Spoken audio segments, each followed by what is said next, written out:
Unadhani ulim heartbreak? Yeah. Una regret? Una feel ulimtreat poa? Hizo matimes za mwisho sidhani ni mtreat poa. Oh. Sorry for that. Oh. Msamehe. No, nisha forget. That's why I'm here. Oh, by the way, thank you by the way guys for coming.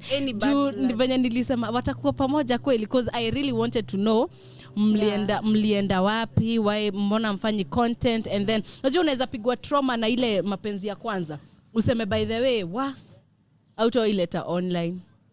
Bali mbona nyinyi vijana utuumiza roho?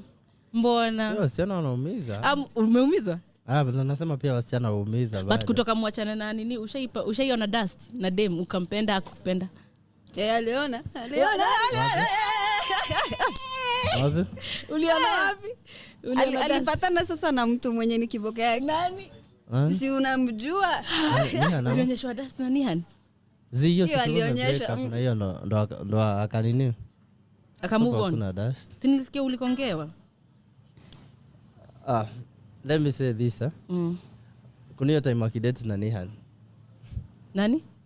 Nane Kamodo. So ilikuwa after that year almost mwezi wa 5. Sisi tukua maboys wangu, sisi tukaitanga makuzo wa Nihan. So si wakakam. Sasa sisi tumemade hivi ile tupiga shots nini. Wameingia kidogo. Tunaona Nihan. Sisi wote tukafreeze. Ndo tunaongea hapo kidogo. Mnaongeanga na Nihan sahi? Hapana, hatuko tunaongea naye. So hiyo time alikujaga mimi alinashanga rada. I think maybe walikuwa wamekosana. Juu alikuwa ananiambia mimi sijui bora ukuje una date huko unaanza kuniambia nimekuwa break nini kurudiana nini.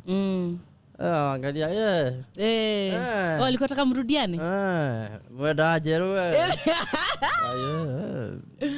But I feel like young love mapenzi ya inakuwa